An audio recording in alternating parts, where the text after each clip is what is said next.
Chámome Raquel Souto Janeiro e o meu traballo titúlase Heterodoxia, a muller como a rameira do demo. Estes son os puntos que vou tratar nesta especie de documental. Durante a Idade Media, o concepto de herexía adquire unha nova dimensión. Todo o que non concorda co imposto polo credo cristiá, considerado como a única verdade universal, convértese en inimigo declarado da Iglesia. En El nombre de la rosa, de Humberto Eco, o tema de herexía convértese nun constante. Os propios frades da abadía discrepan a hora de fixar a fina liña que separa a ortodoxia da heterodoxia. Aínda que é un tema que se podería tratar dende diferentes puntos de vista, no meu caso, centrareime na análise da concepción medieval da muller como ser diabólico en relación coa bruxería, tomando como punto de partida un dos personaxes da obra, a pequena campesiña, posteriormente condenada por bruxa, coa que Azzo experimenta unha fugaz aventura amorosa. Este é un personaxe que pasa desapercibido e do que apenas se sabe nada, nin tan sequera o nome. Segundo Azzo, pode ter entre 16 e 20 anos e representa o ideal de beleza feminino. Segundo Guillermo, pode que sexa unha campesiña. O que si se coñece con seguridade é o seu final. Na noite do cuarto día é descuberta xunto con Salvatore, outro frade da abadía, en sospeitosas prácticas. É acusada de bruxería. En definitiva, este vai ser o personaxe que esperte a miña curiosidade e me inspire a desenvolver un traballo cuxo tema é a heterodoxia, pero centrándome exclusivamente na concepción medieval sobre a muller como ser diabólico en relación con outras obras literarias vistas en clase. Agora falarei un pouco sobre o contexto histórico e o rol social da muller. En primeiro lugar, hai que dicir que a información que hai acerca das mulleres da Idade Media é escasa, posto que desaparecen case por completo das fontes. Ademais, a imaxe que se conserva da muller medieval procede fundamentalmente de clérigos ou persoas de sexo masculino que pretendían ridiculizalas, moralizar a súa costa ou simplemente exterminalas. Polo xeral, a imaxe medieval da muller xira en torno a dous eixes que a Igrexa intentou preservar a toda costa, moitas veces mesmo facendo uso da Inquisición. En primeiro lugar, a muller é descendente de Eva, saída da costela de Adán e causante da expulsión do ser humano do paraíso, portadora do pecado orixinal e culpable de todos os males da humanidade. Este motivo recorda, por exemplo, ao mito de Pandora da cultura grega, onde se desatan todos os males da humanidade por culpa da natureza curiosa da muller. Dentro da literatura alemá medieval tamén hai grandes obras que recorren a él, como é o caso del Cantar de los Nibelungos, onde as ansias de vinganza de Crimilda acabarán con todo o coñecido e por coñecer. En segundo lugar, hai que resaltar a figura de María, muller sempre pura, casta e virxinal, nai de Cristo Redentor e representante da nai e da esposa modélica. Outro aspecto interesante é que a Idade Media é unha época moi marcada polos roles de xénero. No ámbito social, a muller clasifícase en tres grupos: muller nobre, campesiña e monxa. Cabe destacar que, aínda que as mulleres nobres gozaban de certos privilexios, como acceso á educación, tamén eran consideradas moedas de cambio para matrimonios de conveniencia co obxectivo de establecer pactos estratégicos ou políticos. Podes atopar un exemplo disto no Tristán, co personaxe de Isolda, a princesa de Irlanda, onde esta se ve obrigada a casar co rei Marc, culpable da morte do seu tío Moroldo, polo menos de xeito indirecto, porque ela se converte na recompensa para que el logre matar ao dragón que ameaza o reino de Irlanda.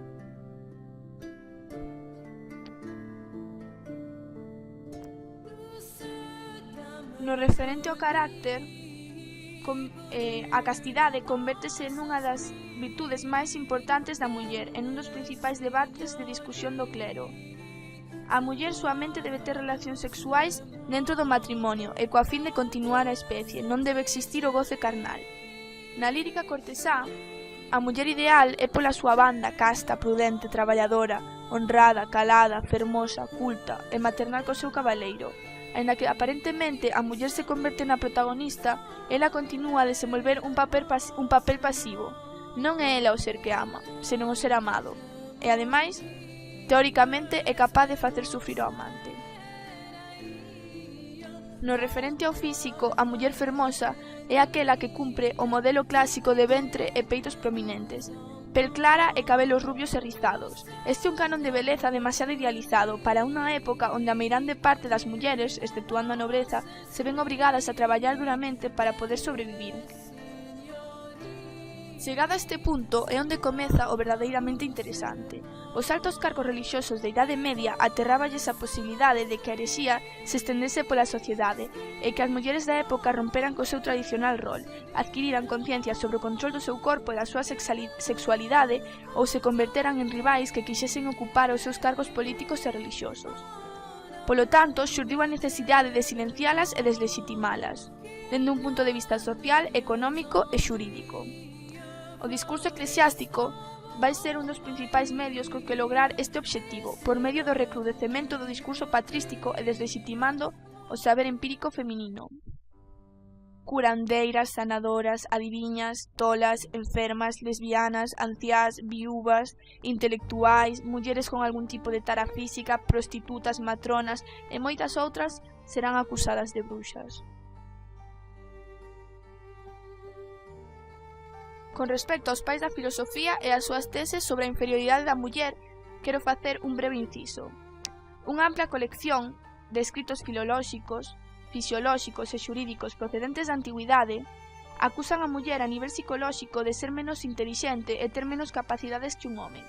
Tamén establece que a nivel moral son máis débiles, ampliando a posibilidade de caer en prácticas diabólicas. Esta debilidade é a que xustifica a menstruación, proba de todo demoníaco que a muller expulsa cada mes pola vaxina. Grandes filósofos intervirán na perpetuación e consolidación destes ideais ao longo da Idade Media e séculos posteriores. Feito de gran relevancia e que terá moito que ver co coñecido como a caza de bruxas.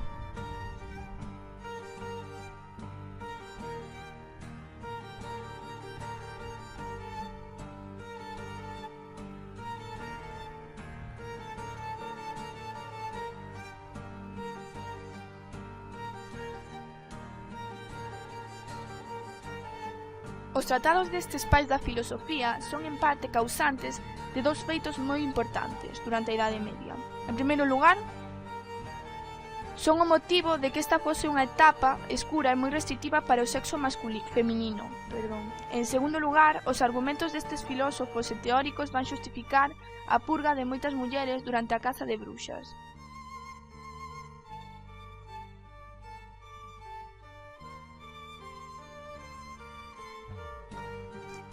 Agora falarei un pouco sobre a Biblia e a religión e a manipulación da figura da muller dentro do cristianismo, feito tamén moi trascendente para a caza de bruxas. A medida que a Igrexa se vai institucionalizando como tal, a figura da muller vaise manipulando e convértese en vítima da reinterpretación das Sagradas Escrituras realizadas polos Santos Pais. Estes fan unha reinterpretación da vida de Xesús e das Sagradas Escrituras que afectarán a imaxe da muller dentro do cristianismo, e que servirán de xustificación de que ésta sexa un ser inferior e diabólico, e símbolo do pecado e da concupiscencia. O relato de Adán e Eva será un dos puntos de apoio para todas estas teorías. Aquí seleccionei algúns exemplos de citas bíblicas que amosan esta visión imposta pola reinterpretación dos Santos Pais da Igrexa.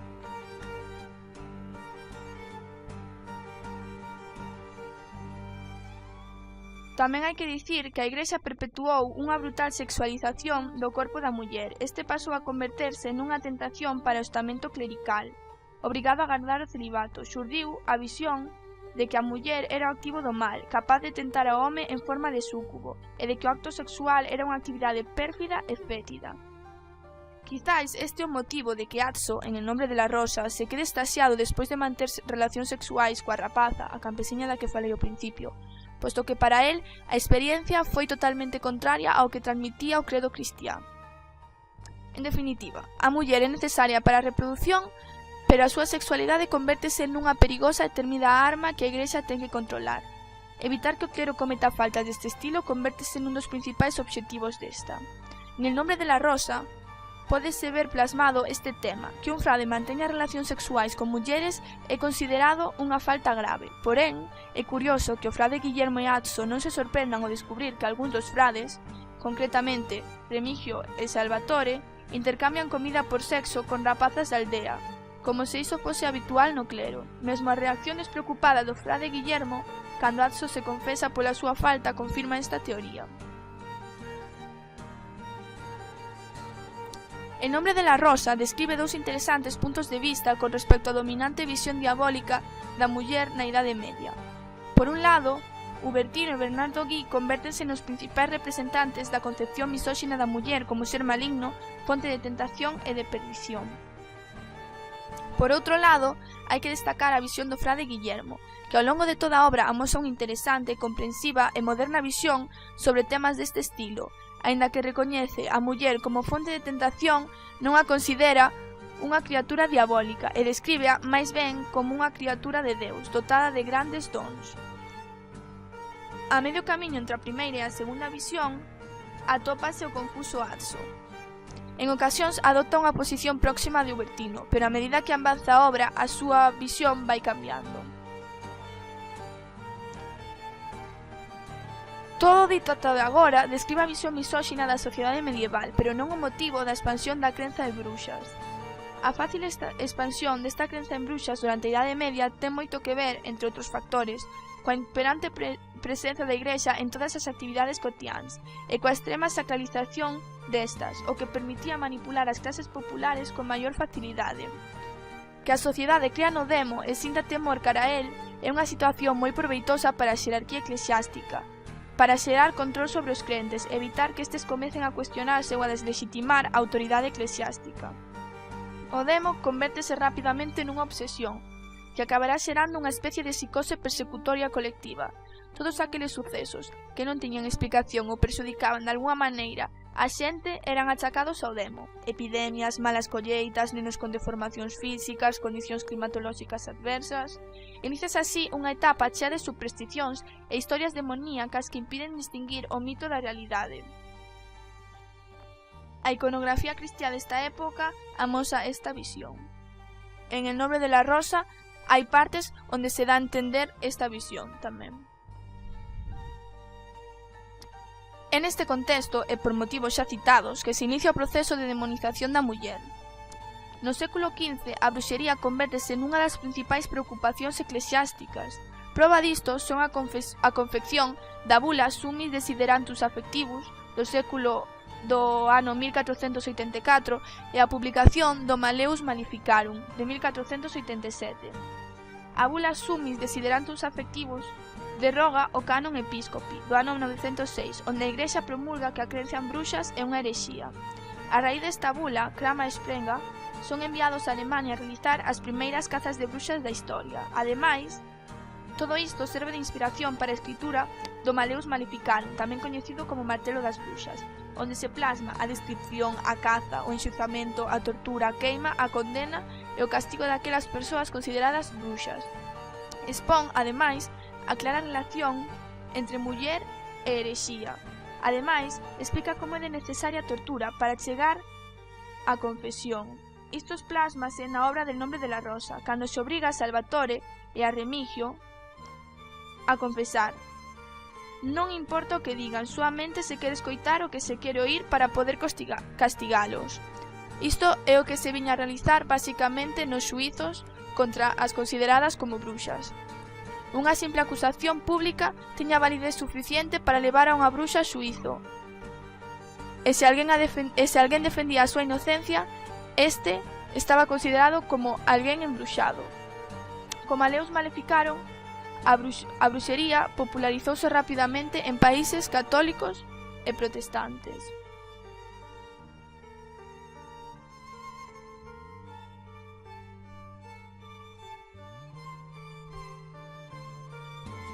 Na meirande parte dos xuizos contra as bruxas pódense apreciar tres acusacións fundamentais e sistemáticas. En primeiro lugar, a lascivia, é dicir, o desexo e a actividade sexual considerada exaxerada, posto que as bruxas nunca lograban saciarse, acaban mantendo relacións sexuais co demo. En segundo e terceiro lugar, a organización e o coñecemento máxico de saberes médicos empíricos. que as mulleres se reuniran para compartir os seus saberes era unha práctica prohibida por unha sociedade temerosa de que estas fosen capaces de rivalizar co saber masculino. Para evitar isto, creouse a idea de que se reunían era para realizar aquelarres ou pactos colectivos co demo. En Tristán, a propia Isolda de Irlanda podería ter sido acusada perfectamente de bruxería, posto que era a mellor curandeira do reino e tiña un amplo coñecemento sobre ervas, situación que podería suscitar perfectamente envexa por parte dos sectores masculinos da sociedade. Os castigos, pola súa banda, eran moi variados e dependían en boa medida do país. A tortura e a fogueira eran os máis habituais. A campesiña, da que falei ao principio, a tortura e a fogueira é o que lle espera como castigo por as súas prácticas diabólicas. Tamén é interesante que cando Bernardo Guy amenaza a Remigio coa tortura, este sente un gran temor e decide confesar incluso pecados que xamais cometera, porque é consciente do que significa ser torturado. De feito, é nese momento que fai unha breve mención de Marguerita, compañeira de Lucino, e víctima dunha terrible tortura por herexe e por bruxa. A hora de falar de bruxería, aínda que tamén hai certos casos de homes acusados de bruxos, sempre se adoita relacionar cunha práctica de mulleres, por todo explicado. Por outro lado, tamén hai que ter en conta que dende a antigüidade os grupos minoritarios, en desvantaxe pola falta de protección, foron sempre os acusados de cometer bruxería, de adorar o demo ou de realizar sacrificios humanos. Así, as mulleres convertéronse nun branco fácil, e en vítimas dun proceso inquisicional que as usaba de tapadeira para eliminar a herexía e as prácticas heterodoxas dentro da comunidade, como advertencia para todos aqueles que quixesen romper cos preceptos sociais establecidos pola Igrexa. A trascendencia deste fito histórico é tal que incluso hoxe en día, aínda que non exista crenza en bruxas, estas seguen sendo os monstros femeninos de maior trascendencia dentro da literatura e da iconografía occidental, e mesmo se celebra a Noite de Bruxas, o 31 de outubro, pero cunha clara reinterpretación positiva, grazas á literatura infantil. A pesar de que a muller sempre vai ser concibida como a bruxa por excelencia a nivel sociocultural, hai exemplos de casos e obras onde bruxos e magos se converten nas estrelas, como é Fausto, cuxo protagonista, Johann Fausten, inspirado nun personaxe real, é acusado de nigromante, adiviño e de ter tratos co demo, motivo polo que recibirá un triste final e a súa alma estará condenada ao lume eterno. Hoxe en día descoñécese a historia de moitas destas vítimas de bruxería. Sábese que moitas delas, condenadas por bruxas, procedían de grupos heréticos, o dos bogomilos, cátaros, valdenses, beguinas, guillerminas.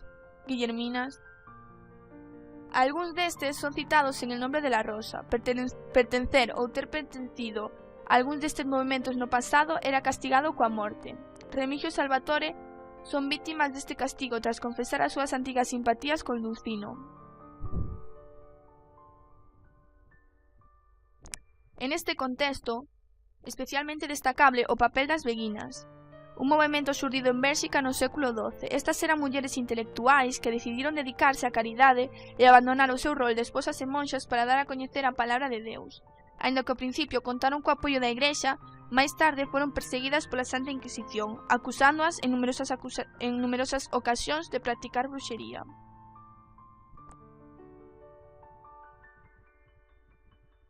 Estes son algúns exemplos de mulleres intelectuais que se atreveron a enfrontarse a unha sociedade misóxina e a amusar a súa filosofía rompedora. Moitas destas mulleres sufriron grandes torturas e castigos, outras tiveron maior sorte e lograron os seus propósitos.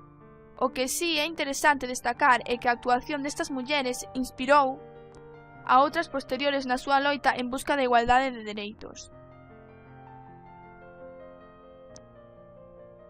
Esta caza de bruxas perduraría ata aproximadamente o século XVII, despois de que famosos e escalofriantes casos, como das bruxas de Salem, ocasionaran críticas e se iniciasen movementos contrarios a estas prácticas, como o de Le Querelle de Femme e de Woman Question.